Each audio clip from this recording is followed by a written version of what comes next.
Chelsea, I'm so excited to have you here today. This day and age, it is really hard to not have two working professionals in the household. Sometimes people are able to navigate that, but more than not, we're seeing that women are either the primary breadwinner even after having children, or they have to work alongside their partner. But obviously, there's a lot of different dynamics going on, and I'm super excited to talk through career tactics and how to really navigate the job search world, get in not just a job, but the right job, especially as a mom, and how that shows up for the women in our community. And so I want to just kind of dive in and start with some of the questions that you have your clients ask themselves at the beginning when they're going into looking for a new job. Because I think so often we're like, I need to make this amount of money. I have thought maybe I would enjoy doing this, but there's maybe some more clarity questions that we need to get clear on before we end up in an interview or in a job search. Yeah, totally. So there's basically two parts that I think of when we think about career clarity. There's the part that gets you happy and then the part that gets you hired. So the part that gets you hired, I think, is the more traditional strategic approach. Although my approach is really how can we align with your strengths and skill sets? Because at the simplest place in your job search, what you are strong at, what you're naturally gifted at is typically what you're going to feel happiest doing at work. And that's going to vary for every person out there.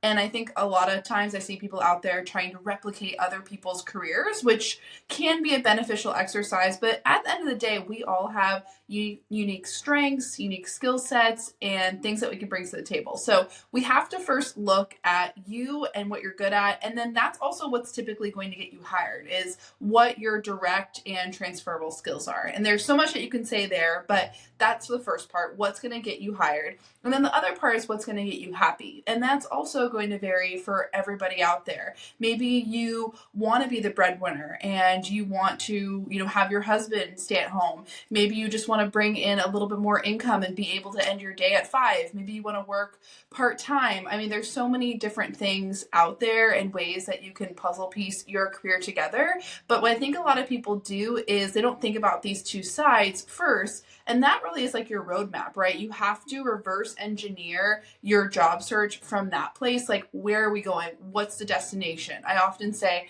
what are we putting in the GPS? Because if you don't put something in the GPS, you're just driving the car Yeah. around aimlessly, not knowing where you're going. So if I had to boil it down, those are the two pieces that I think leads to career alignment. And in, kind of a funny way too, I think that leads to happier careers, higher paying careers, just better careers overall. So that's really the first thing I would say people should focus on. Yeah. And when you're able to be happy in your job and you're able to perform well with your skill set, then you're able to do a better job, which means there's room for promotions and raises and better opportunities. So I think that that definitely is like the full circle there.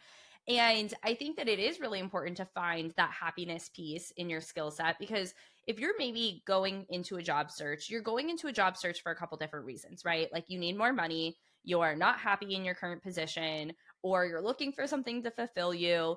And if you don't answer some of these questions, then you end up in a situation that you're not doing good for yourself or where you're supposed to be. And especially as a mom, we have all these other variables, right? And we have to figure out how are we going to find the right role that fits inside of that. There's the actual, hey, my schedule is this, or here are the needs I have for my budget.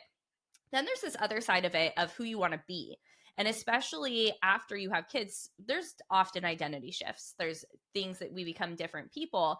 And I was just talking to a woman the other day. She wants to step into being a business owner. She's actually been growing a business on the side for a little bit. And she's realizing that she might need to bring in some other income. And we were talking about that it's not a bad thing to have a side hustle or a side passion alongside your job, but instead of just going to find the highest paying job, maybe it's finding a job that aligns with that business you're trying to grow. Or maybe it's finding a job that's going to teach you something for your new version of your life, being a parent or something else. How do you help women find things that maybe they haven't done before, but it's going to fulfill this next level of themselves and this higher version of where they want to go, knowing they might be lacking some of the skills to get there, but they also want to be in that role? How do you kind of make that bridge?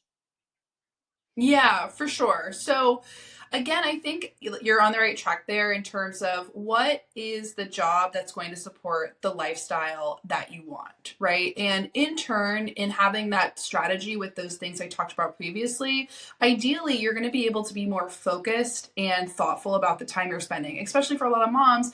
You don't have a lot of time, right? You only have limited time in the day, and you have to prioritize the tasks that are going to get you the most out of your job search. And one thing that's going to help you to be more efficient in your job search is having that clarity.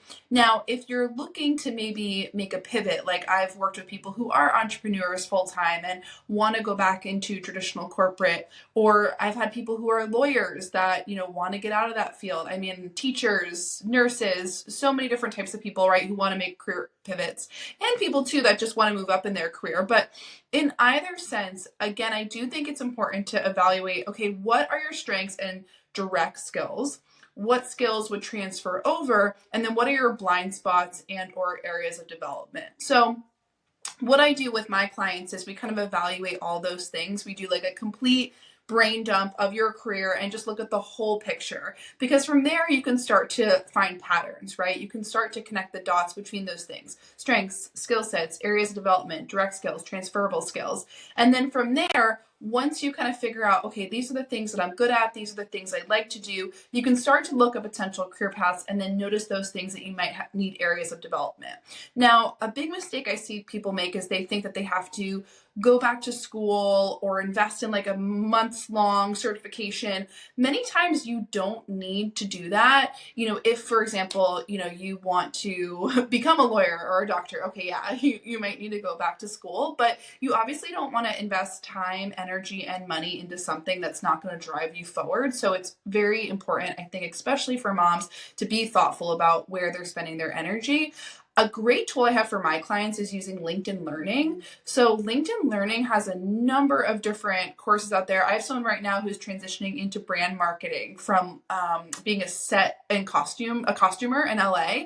And one of the things we've done to really elevate her job search is helping her to get a good understanding of brand marketing, to build hard skills in brand marketing that are necessary by taking these LinkedIn Learning courses. So there are definitely ways to kind of put your job search together and fill those gaps. But again, it's important that you at least have some direction of where you're going, because you want to spend your time on the right certifications and skill sets if you do want to make a hard career pivot. That's so good. And taking some of those courses and classes are a way for you to make sure that's what you want to do before you invest in, let's say, an MBA or a larger program. And you're like, oh, wait, I actually don't want to do this either. So you can get really clear on what feels good for you. Now, there is definitely a lot of opinion around sharing that you're a mom in the workplace. So I kind of want to debunk that right at the beginning.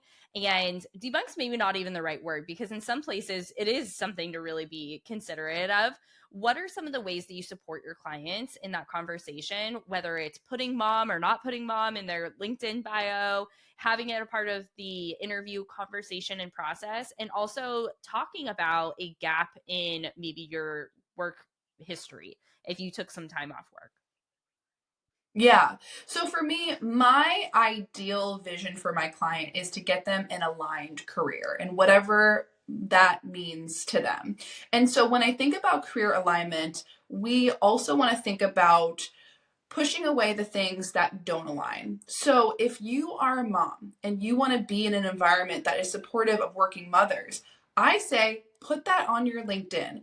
If it repels the wrong companies, the wrong recruiters, the wrong hiring managers, let that go. Let that be. Sure, that could mean that there's opportunities not coming your way. But again, if they weren't going to be aligned anyway, then let's put that out there, Yeah. right?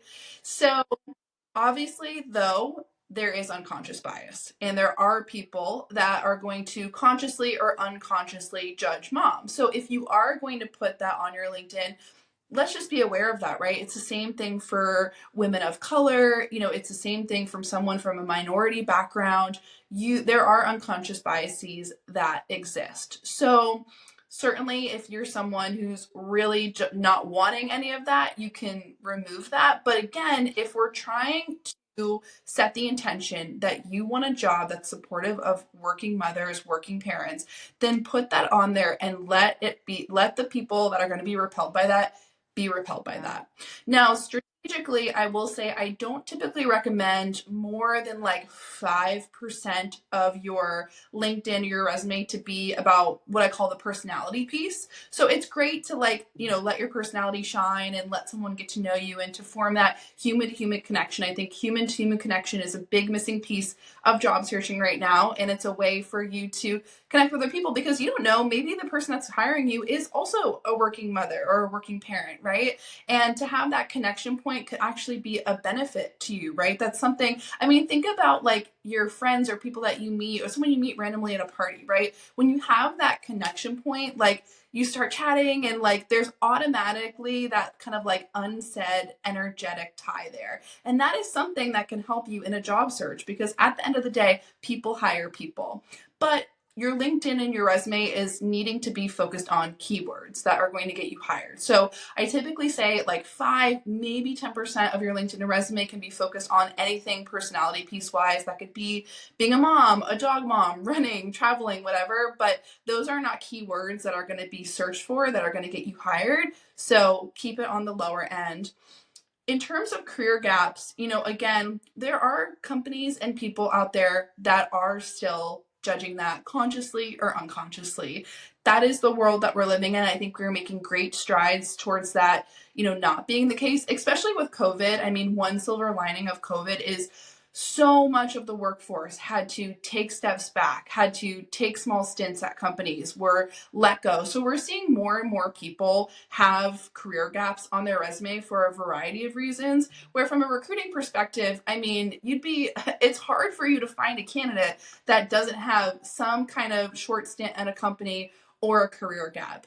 But again, if a company is going to judge you for taking time off to take care of your kids, is that a company that you want to work for? Is that a company that aligns with your values? If we want to have working moms supported in the workforce, we have to make the decision as job seekers to seek out companies that support us. So, in terms of what the strategy is behind that, I would certainly kind of think about first your mindset behind it and what you might be projecting onto someone in a job search and what you might think that they might be perceiving. I think that's the first step. And then strategically, I think that there's just ways to explain that, right? If there wasn't anything you did during that time work related, that's okay. Explain what you've done to get yourself ready to go back in the workforce. How could you now provide solutions to a company? Why are you ready to work? Why maybe this time off gave you time to reflect on what you really want? Think about your strengths. And like I said, LinkedIn courses could be a great way to kind of fill that gap to say, I've done XYZ to make myself feel even more prepared for X job. And I know more now than ever what my values are. I've never been so dedicated to committing to my career. And that's because I took that time off. So just like anything, it's like PR, Yep. right? You can spin anything any way. And it does boil down, of course, like I said, to your mindset and then their strategy behind it as well. Yeah. And I think you made such a good point that there could be a connection piece to being a mom. There's a phrase that's like, if you want something done, give it to a busy mom because they're going to find the time to get it done. And a lot of employers do see that as a benefit, and the ones that don't probably aren't a good fit. Now, if there's a situation where someone feels like they have to hide a part of them to get their job that they want, have you had this show up with any clients, whether it's being a mom or something else about yourself that you're like, okay, I have to, put that, turn down the tone on that because this role is really important to me and I have to just know this is like part of it. I can't think of a good scenario, but I feel like this could come up and I feel like it would be this kind of hard identity. And I know you talk a lot about, really being worthy and your identity to yourself. So if you're in a situation where you're feeling like you're hiding part of you, but it's because of whatever reason that you're trying to fit into something, has that ever shown up and how do you navigate that? Definitely. I mean, there's so much workplace trauma that I see with my clients. And usually, if someone is feeling a certain way about something in the future, there's something in their past that has made them feel this way. So they're trying, it's something called the disappearing present in something I'm certified in rapid resolution therapy. When you're projecting into the future, you're not present in the present moment. You're using the past to try and avoid a potentially bad situation, which as humans, right, we are programmed for survival. I think moms are even more programmed for survival and are more likely to have their nervous systems triggered and to get to that state where they're like, seeing potential threats, because obviously, right, you want to get a job, you want to be able to support your family and your children. So I definitely see this happen with clients. Obviously, as a coach, we try to support clients as much as we can, but there comes a point where we may recommend mental health resources if it's really something deep and, where they need that kind of support. So we definitely outsource people for that.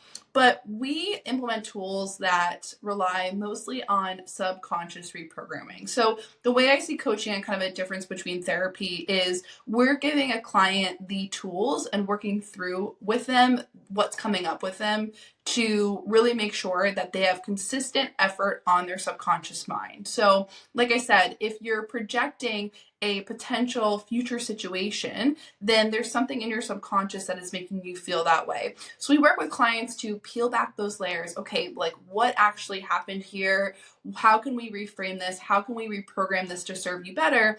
And that has really caused some amazing shifts for my clients. It's not an overnight change. It's not something that, it's a lifelong journey to do this work, right? To reprogram what we've been taught and what society tells us, what we've gone through individually, and then what society tells us, right? There's so much in our brains that have been downloaded either by ourselves or against our will. And I think it's one of our big jobs to reprogram that. So we're essentially giving our clients the tools to be able to take that with them even long after they work with us to make those shifts in ways that resonate with them. So I definitely see it happen with clients. I think it shows up mostly as workplace trauma and mindset blocks, like you said, like confidence issues, imposter syndrome, all these different ways, right? Feelings of overwhelm, procrastination. I mean, for every client, it shows up a little differently, but it really boils down to getting into that subconscious mind and making those shifts. Yeah. So if someone's feeling like they have to change part of themselves, or they're feeling like they're, not being authentically them in the role that they're either in or searching for, we can kind of take it back and say, okay, well, why are you feeling this way? And let's create some of this confidence, and let's really find where this is originating from. And does it mean a role shift? Does it mean doing something different? Or do we need to shift something within ourselves? And confidence is obviously a huge component of finding the right role and figuring out what it is that you want to do. What are some daily activities that you could recommend for someone to do to build confidence? For sure. One of the biggest things that you can start to do is to cultivate awareness. So, awareness is the first step to change. I often say it's like if you try to drive a car and you like, there's something wrong with the car, but you keep driving it and you don't actually try to figure out what's wrong, then you're never going to solve the problem, right? So, the first thing I say is like start to just notice your thoughts, get curious, get creative. Like, what's coming up in your brain when you're job searching, when you're thinking about this next step, right? To your earlier point, I think a lot of times my clients are projecting past situations on the future. So it's not really that they're being judged or that they need to like push themselves down. It's that that's happened to them in some way in the past, maybe even when they were kids, that it's showing up in the present or they think it's going to show up in the future. So I would say awareness is the first step. You can do this for a week, like carry on a notebook, have a notes app in your phone. Anytime you just notice a thought, write it down. And this kind of starts the process of peeling back these layers where you start to notice patterns. You start to notice, okay, I had this thought, but then the next day you're like, oh, wait, this kind of seems related. So it's kind of hard to explain esoterically like this, but it's a great way to Yeah. start. From there, we cultivate awareness. A really great, easy tool I recommend to a lot of moms is affirmations, which I know people think affirmations are corny, and I feel like people tune me out when I start saying this, but hear me out for a second. A lot of times, affirmations don't work for two reasons. Number one, you're not making affirmations that are specific to you and specific to this time in your life. So that's where the awareness comes in. What are the thoughts that you're having that aren't serving you, and how can you reverse those, right? And then over time, as you start to, again, notice different things, or maybe the affirmations start to work, change up your affirmations, 2 to 3. So, for example, if you're saying in your head, I'm going to be judged because I'm a mom and I feel that I'm not going to get as good job search results because I am a mother, you could say, being a mother is powerful and I will find a company that supports working mothers. or whatever way the phrasing works for you, Mm-hmm. right? The second thing, like I said, is the time of day. So when you're waking up first thing in the morning, your brain is super malleable. You're coming out of this subconscious state, and it's a theta wave state before you get out of that like deep REM sleep state. So if you can do it as soon as you wake up or as close to waking up as possible, and then right before you go to bed, you're literally working with your brain's natural brain waves to start to shift your subconscious. So this is like I say to moms, like if you're picking up your feeding your baby, in the morning first thing, do it while you're giving them their bottle. If you're making lunches, first thing in the morning or breakfast, you can literally do it while you're making breakfast or brushing teeth or doing hair, whatever it might be. It's a really easy thing. The closer you can do it to waking up or going to sleep, the better.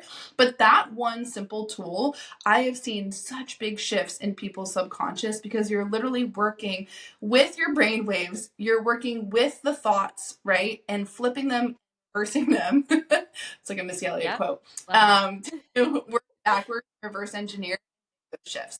So that's a really easy tool that is super powerful, and I highly recommend. Yeah. And keeping with the theme with Missy Elliott, my kids love Snoop Dogg's affirmation song. So we start our Yes. day with that song at least once a week, if not more. And I do think, making it specific to you is great. But if you can't get there yet, like literally, it might sound silly, but put that song on and it literally changes your mood and how you can show up. And it's a great way to just start and move forward into how you can start talking to yourself in a different way. And obviously, the song is meant for kids. So it is a kid oriented thing. When we start talking like power into ourselves as women, it's a different narrative and one that is going to have a higher impact rather than just saying, like, I am strong, but saying, I am going to find a workplace that honors me as a working mom. Like, that is so much more powerful than just saying, I am a woman of power, right? And both are great and have a place, but one is going to have a different impact. And I think it's really important that you brought that out. Now, I want to get a little strategic for a second. We're releasing this at the beginning of the new year. There is always this shift of what is this year going to mean for me? What am I going to dive into? What are my goals? And for anyone that's looking to make a career shift, I know recently you shared that there are some hiring spikes throughout the year, and the new year being one of those. Can you talk a little bit about how someone could capitalize on the hiring process right now at the beginning of January? And really, I know that there's some work that you could do before this, but at this point in time, what could they do to really capitalize on new budgets, new year, and kind of the new energy that the workplace is feeling? Yeah, I am going to talk about strategy, but first I'm just going to briefly touch on energy because something I see for people, I've seen this it's been coming up in my coaching calls and especially for my moms out there because, a lot of moms are like Christmas shopping and, that all the stress that comes with the end of the year often goes into January. And I see people get really stressed out sometimes when I or anyone talks about these hiring waves because they're like, oh my God, I had so much to do and now I need a job search. Like I need to take advantage of this time. So the first thing I would recommend is to try as much as you can to regulate your nervous system. And I know this can be so hard. It feels impossible to find the time, but literally even like 30 seconds, a minute a day, like literally if you just make your out breath longer than your in breath, you're triggering your parasympathetic nervous system, which is the rest and digest, getting yourself into a calmer state. Some other simple tools are emotional freedom technique. You can look it up on YouTube. It's also known as tapping. That can take 1 to 2 minutes and take you from like a 10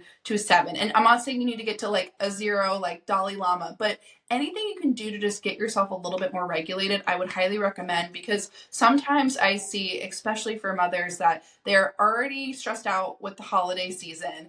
Then they're going into job searching and it's just like it's Yeah. chaos, right? So we need to in the energy first.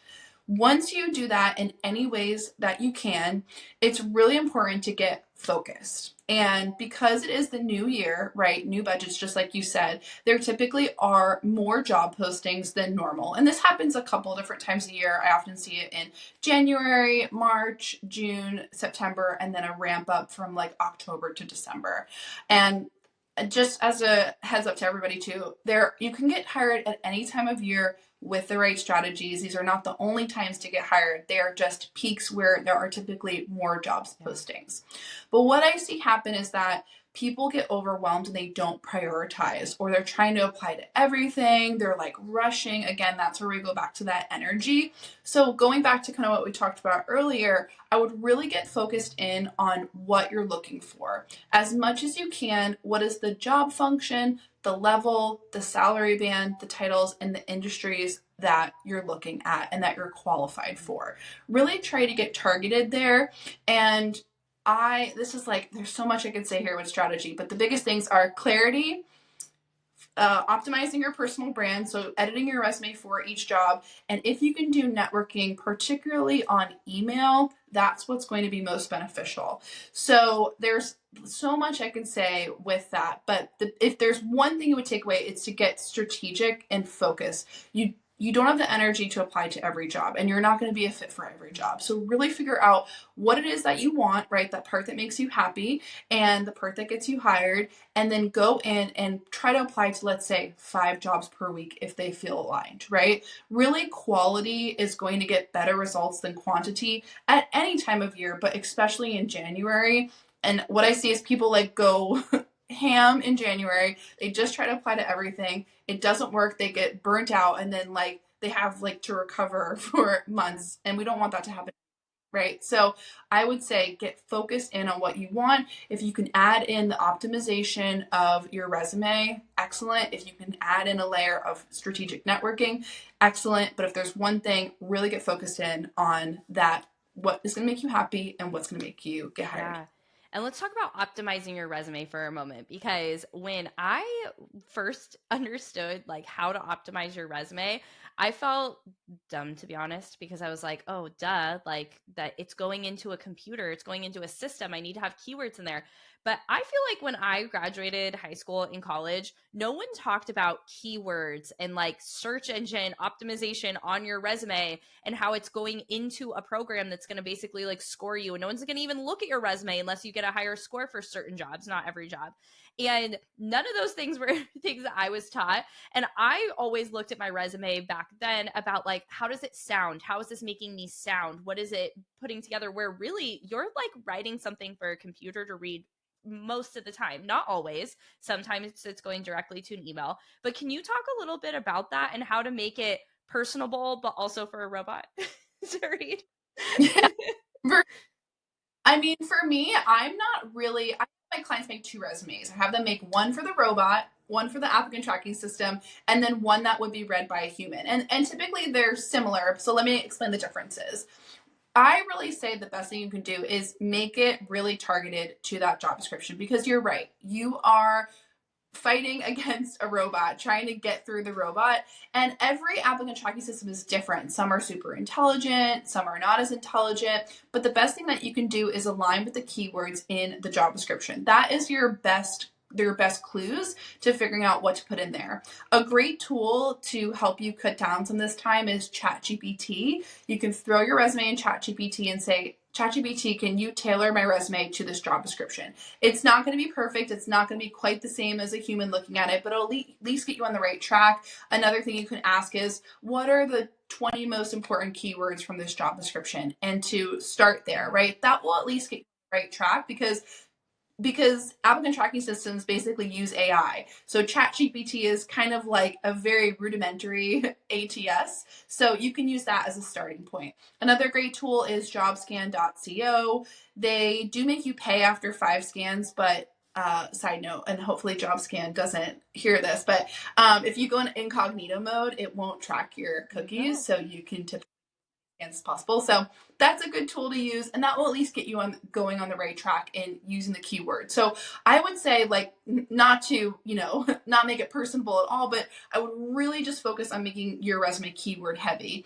Now, I do have my clients make a separate version that is more read for a human that they use for networking. So something I teach my clients is proactive networking, getting in touch with companies and people at companies in departments that they want to work in before jobs are posted. So there you can have a little bit more personability or personality or whatever. And we still want it to be keyword focused, but you can make it more read by a human. And your LinkedIn is a great place to be a little bit more personable, right? LinkedIn does have an algorithm too. They do have a similar strategy and algorithm that's similar to applicant tracking systems, so you do want that to be keyword focused as well. But if there's really a place that you can show more of your personality, I think LinkedIn is it.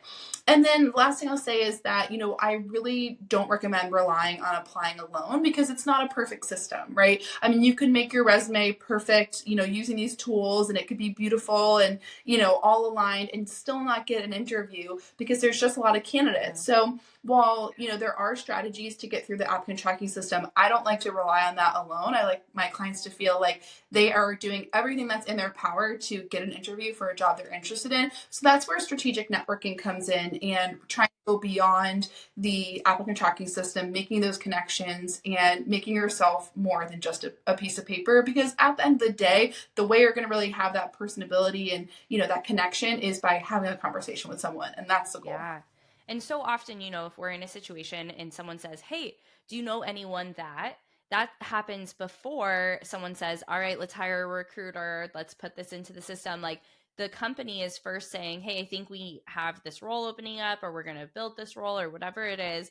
And the very first conversation is going to be, "Do you know anyone?" Because they don't want to hire a recruiter and go through the whole process if they don't have to. So I think that proactive networking is so important.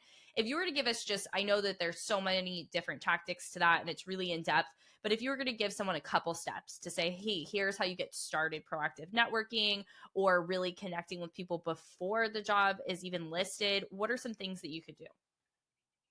Yeah. So the first thing I would do is target certain companies. Maybe a list of 10 to 20 companies would be a good place to start. I on LinkedIn every week post companies that have great benefits and perks. If you want to look there, I list the company and like the different perks they have, whether that's like paternity leave or extra maternity leave, whatever. You can also go on LinkedIn and search. You can literally just search a search term like paternity leave and see what job descriptions come up that have paternity leave listed as a benefit, if that's important to you, Yeah. right? Or let's say 20 weeks of maternity leave or something like that. But my LinkedIn will have all those listed there if anyone wants to see it. And obviously the search will show any current jobs that have that listed. So that's a good place to start, is to target, 10 to 20 companies that you feel are aligned with you. The second step would be to decide, okay, what department am I looking to work in, right? And this is where kind of that earlier piece of career clarity comes in. If you know the job function, the function that you would have in an organization is, then you could start to get more specific about the department that you fall in. Maybe you want to work in learning and development, for example. So you would start to look for the people that are working in learning and development. On LinkedIn, there's a people tab, and you can search on that people tab and put in different search terms like learning and development and see the people that show up that have that on their LinkedIn. From there, you want to try to find a decision maker. So a decision maker would be someone who's a level above you. Now, this is again where clarity is really important. If you're looking for a manager level, you'd probably be looking for someone at the senior manager or director level. We don't want to go too high, but we don't want to go too low. Now, one thing people ask me often is, well, what if I have a peer or someone below me? You can certainly reach out to those people, but they're typically not the people that are making hiring decisions. The person that's going to be making a hiring decision is the person above you. They're typically going to be your manager. We also call it your future potential boss. So that's kind of the three steps I would follow. Another question people ask is, what about recruiters? You certainly can reach out to recruiters at companies, but again, to your point, the hidden job market is happening within departments, right? It does happen within HR too, but I mean, recruiters don't really love this practice because it kind of goes around the processes and procedures that are in place. But we're human. You're absolutely right. Like if we know someone's going to be leaving a team or you're adding a head count, they're not going to like wait for finance to approve it and the job to be posted. They're going to say, just like you said, do we know anybody? Who do we know? And to your point too, if they don't have an HR department, like they don't want to have to hire an agency if they don't have to. So they're going to go out and see who they can find. And so, if the company does have a recruiting team, you can reach out to recruiters. I do see a lower response rate with recruiters because recruiters are, they are partners with hiring managers. They're not the people that are making hiring decisions. So to really target the people that are decision makers is what's going to give you the most bang for your buck, the most return on your energy, as I say as well. So that's what I would focus on. There's obviously like more finesse to that, but at the highest level, that's what we're aiming Yeah. for. So the other thing that comes to my mind is thinking about now versus later. And so often we can go in, we can search for a job and we can be like, yeah, this is what I want right now. This is what how much money I want to make now. This is how this fits my life now. And then there's a part of it of focusing on the later that's really important. And there's the good aspect of like, hey, you can grow into this role or you can grow here, do this, but also the other side that it's okay to be in a job for a period of time, right? Like you don't have to go into a job and say, this is going to be my end all be all. Or if it's like less than the amount of money you want to make, remembering that anyone that's listening to this podcast probably has at least 20 to 30 years work life left that they could take advantage of if they wanted to. And so if you're going into a job and you're like, gosh, this just isn't the amount of pay that I was like really looking for, I think this is a really interesting concept because we want to get what we're worth, right? We want to allow ourselves to like manifest and embody this highest version of ourselves, but also like, does it really matter if like 2 years from now you're able to get that amount or 3 years from now or five, because you probably 10 years from now could totally be making that amount. And does it matter? How do you see this show up when you're helping your clients like settle but not settle, right? We want to manifest and embody this best version of ourselves, but also sometimes maybe it's not a right fit for right now. For sure. Yeah. So it is such a fine balance because you're right. You don't want to sell yourself short, which I see. I work mainly with women. I have worked with some men, but the women I work with very often are selling themselves short. So we do want to make sure that you're not, just going lower because you don't think you can get higher, right? And that's where mindset comes in.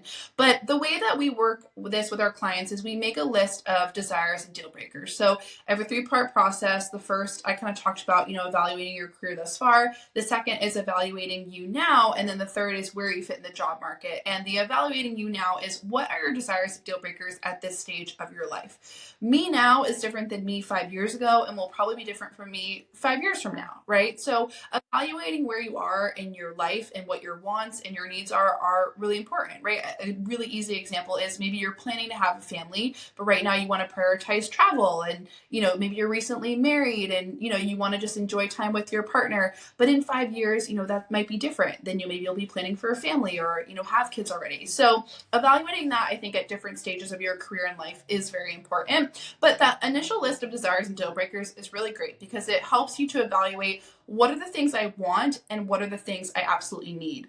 A really easy kind of example is you might have a walk number, right? Like there might be a minimum base salary that you would feel comfortable taking, but maybe there's an ideal salary that you would want.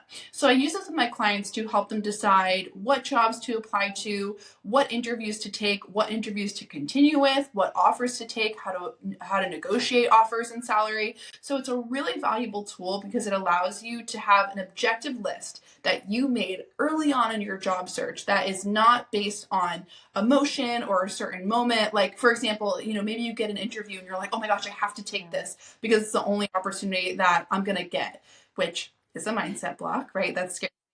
So then we go back and say, okay, well, actually, it's $20,000 less than you said your walk number was. So let's go back to this, right? Or to your point, too, right? Maybe it is, in your deal breakers, and you can say, okay, well, it doesn't hit your desires, but it does hit the things that you said you absolutely want and need. So let's move forward and let's explore it.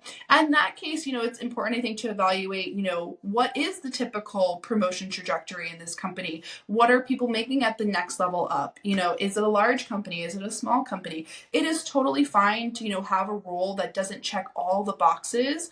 But if that is what you want, if you want a role that hits certain boxes, figuring out, okay, how does this role play into that? And so I'm always thinking about career steps, right? Maybe this next step isn't exactly what you want, but is it getting you closer to your ultimate goal? I think that's the thing that you have to evaluate, especially if you're going to take like a salary cut or if you're going to take less than what you want. It's important to just think, okay, maybe this isn't what I want ideally, but is it getting me closer to my ultimate goal? If that means you have to take a little pay cut, okay, but make sure that it's lining up with the ultimate vision. Yeah, so good.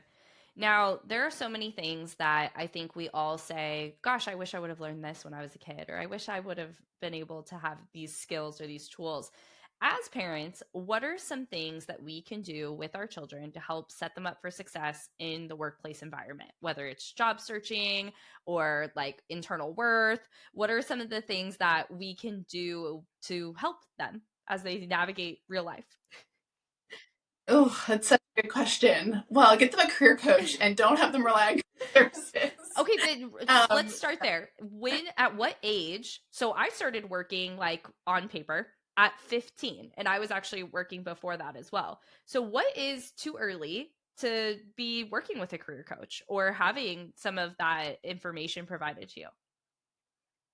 I mean, to be honest, I have a larger vision of like getting my curriculum into middle Yeah. schools. Like, I love to have it in middle schools and high schools because honestly, as I wish that the things I know now, I was told when I was like 11 or 12 years old. I remember, I mean, I was like personally a super high achiever. And of course, there's so many different personalities out there. But I think as a little kid, right, how many people are asking you, what do you want to be when you grow up? And me being very prone, I have anxiety today. I had it as a little kid. I was like, oh my God, I have to like figure out what I want to do. And I remember feeling this pressure of like, what am I going to do? And I didn't really have the resources to figure that Mhm. out. And, you're 18, they say go to college. I remember I waited to the last minute to pick my major. I mean, there's just not education there, I think. And it's to no fault of, I'm not trying to bash career services out there, but I do think that a lot of people don't know what it's really like to get Yeah. hired, how to kind of go through that process of looking internally and figure out what you want. So, I mean, I think, having, of course, it has to be the right person that can work with kids, but I think you could start as early as middle school. I think, for even like 11, 12, 13-year olds, they're already thinking about, Yeah. the next steps. High school is on the horizon. And I'm speaking just from my own experience. Like, I remember being in like middle school Yeah. and being like, okay, like, I know that like college is up, and like, I wasn't thinking about it as seriously as I did when I was like a sophomore or a junior. But I don't think that it could be soon enough. But of course, I don't think that there's really curriculums out there that are developed for kids, and really like showing them how to find alignment and how to find careers. But I don't know, maybe you'll see something from me in the Yeah. future, or maybe some other resources out there. So yeah, I think for the right person, of course, you'd have to find the right coach. You absolutely could start, having those conversations. I would say definitely like, a freshman or a sophomore in high school. But if it was the right person, definitely kind of early on in middle school, like just starting to figure out like, what do you like? What do you enjoy doing? How can we support your strengths and your gifts and make you feel confident? But in terms of mindset, I mean, you can do, like you said, Snoop Dogg affirmations, do those for a baby. Like, get that subconscious programmed, get those positive messages. I see this stuff on TikTok all the time, mom or dad's doing hair and like doing affirmations. I mean, that stuff, our words are and our thoughts are so Yeah. powerful. And I think the more that we can, undo, I think a lot of the things our generation was taught around like perfectionism and, just making money for the sake of making money and, all that stuff that really doesn't serve us in the workplace. I think the more that we can work to undo that on a subconscious level for children, oh man, I mean, the next generation is going to be Yeah. unstoppable if parents. So surface level, my oldest is almost 5. I'm pregnant with our youngest, and we have a 2-year-old in the middle there. And so I'm in a different season of where right now maybe Snoop Dogg affirmations are enough, and that's all that we have to do. But some of the women in our community that have older children, we start to get into this other area where we have to find this fine balance between really implementing some solid skills that you are going to be able to bring into the workplace while navigating that inherent worth that we have, right? We want to bring those Snoop Dogg affirmations along with us. And we want to be able to know, hey, we're worthy. And we want to tell our kids, like, you're worthy. You don't have to just get that job to be worthy. You don't have to just, get that raise to be worthy. But we do hear, I'm a millennial myself, we do hear a lot of this entitlement, right? So, where is this balance of supporting ourselves or our children to learn the skills that are necessary, understand that there's certain things that have to be done in the job, and also we're worthy as is. How do we balance that as a parent and as an individual? Yeah, I mean, I think that Gen Z in particular is doing a great job of shaking up the workforce in that, I understand that there is like this sense of entitlement, but sometimes things I think do need to be extreme in order to make waves. And I think Gen Z is actually helping. millennials and millennial managers to create healthier workplaces. And that might be a hot topic Yeah. or a different take, but I mean, certainly, there's definitely a disconnect, right? Like, my parents were from, a blue collar background. I was taught, you're supposed to work hard, and that's how you're going to get success. But that didn't serve me. That led to me burning out, feeling exhausted, feeling unhappy, being depressed, and that's why I started to go about my career a completely different way, and how I teach that differently to my clients. So I think with Gen Z, they're kind of taking that even further, right? And being like, no, I'm going to do what serves me. But I think what we need to do is kind of find a balance here, right? Like, I personally believe that a lot of people think that they just want to do nothing. They don't want to work. Corporate is the worst, and like, nobody wants to be a part of it. I don't assign to that story. I don't believe that. I think we're all here for a purpose. I think we are here to make an impact, and I think that we feel the happiest and most fulfilled when we align with that Yeah. purpose. So I think for kids, trying to bring them back to that purpose, maybe that means, if a kid is artistic and, maybe you're worried about how they're going to actually make that into a living. Okay, can they do that as a side hustle, and find another job that allows them to be creative but is more Hmm. stable, right? I think more that we can go back to what we are naturally called to. And I really believe every person on this planet has a specific reason that they are here, and I think that if you follow that, and if you align with that, you will be okay. You will make money, you will be supported, and you will probably feel the best that you could. So I think for children, young and old, trying to help them get to that by just kind of going back to themselves. I think we all have that answer inside of us, no matter what age we are. So I think it really is about connecting to ourselves. And I mean, that's such a big topic. I mean, you could talk about like nervous system regulation and meditation. I mean, meditation is a great Yeah. thing, I think, for kids, for them to get out of the thinking mind and get into their bodies.